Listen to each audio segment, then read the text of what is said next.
सभी प्रभु प्रेमियों को राधे राधे। श्रीमन नारायण नारायण।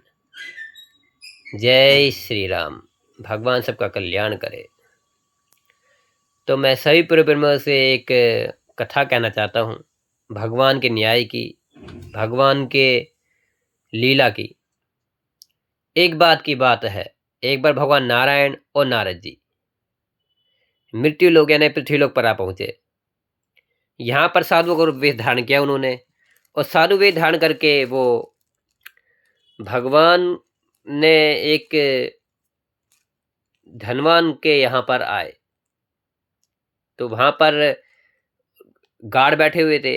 गार्ड को देखकर गार्ड को ने कहा कि देखो हमारे स्वामी धन नहीं देंगे, तो आप महाराज लौट जाइए। आप हम तो नौकर हैं, हम सही कह रहे हैं कि हम तो दान दे नहीं सकते, और मालिक हैं उस स्वभाव के, वो दान देंगे नहीं, तो आप लौट जाइए।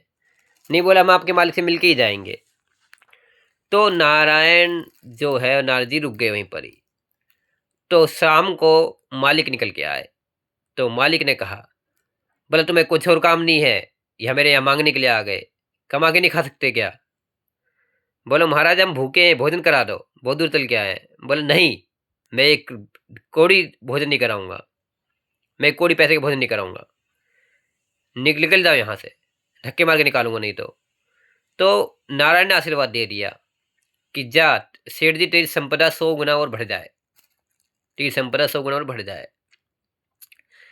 आगे नारद जी और नारायण दोनों फिर चले तीर्थ यात्रा करते हुए। तो वहां पर एक बुढ़िया माई की झोपड़ी दिखाई दी। बुढ़िया माई के यहाँ ठहरे, और ठहर कर उनसे भी कहा कि माई भूखे हैं, कुछ भोजन करा दो। तो बुढ़िया माई के पास एक झोपड़ी थी टूटी फूटी, और एक टूटी फूटी चटाई थी, एक गऊ थी।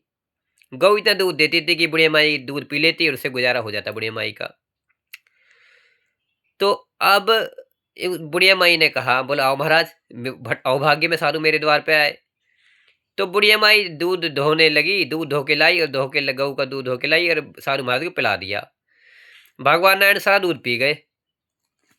और नारद जी देख देख के कि प्रभु कुछ तो छोड़ दो बुढ़िया माई के लिए। बोले तो शांत रहो नारद जी, देखो अब नारायण सारा दूध पी गए।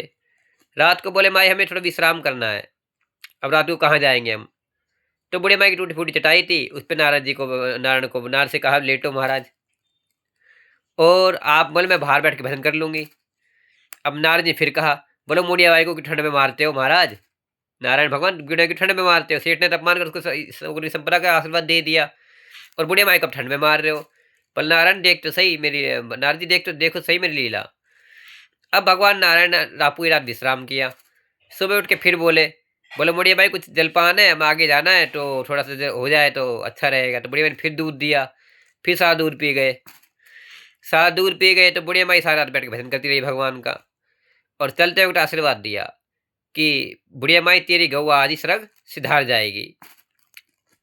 तो बुढ़िया माई की संपत्ति के नाम गऊ थी, तो वो भी सरग सिधार गई नारायण के आशीर्वाद से। नारद जी क्रोध आ गया। अब नारद जी क्रोध में बोल उठे, बोल नारायण तुम्हारी कैसी लीला है, तुमने सेठ जी को तो जिसने अपमान करा उसको 100 संपदा का आशीर्वाद दे दिया, और बुढ़िया माई जिसने तुम्हारी सेवा करी, जो होते हुए भी सेवा करी, कुछ ना होते हुए सेवा करी, उसको तुमने, उसकी गऊ थी वो भी छीन ली। अब भगवान बोले कि नारद देख, मेरी लीला को समझ पाना कठिन है, मेरे न्याय समझ पाना कठिन है। उस सेठ ने हमारा अपमान क्यों किया था? नारद जी बोले धन के वशीभूत हो के। तो बोले मैंने उसको धन और दे दिया, अब वो धन अधिक पाके वो बुरे व्यसन में फंसेगा, जुआ खेलेगा, मदिरापान करेगा, माल भक्षण करेगा, व्यभिचार करेगा, और वो नरकगामी होगा।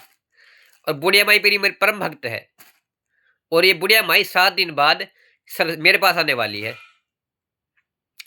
और बोले इसके पास कुछ नहीं था, लेकिन बस इसे मरते टाइम ये चिंता रहती मेरी गऊ का ध्यान कौन रखेगा। तो मैंने गऊ को पहले बुला लिया ताकि बुढ़िया माई मेरे धाम आराम से आए निश्चित होके। तो भगवान का न्याय और भगवान की लीला आप समझ पाए। देखो भगवान ने बुढ़िया माई की परीक्षा ली, ठीक है, लेकिन कल्याण तो भगवान नहीं करा ना बुढ़िया माई का। तो ये भगवान की लीला, भगवान का न्याय। श्रीमन नारायण नारायण श्री विष्णु भगवान की जय।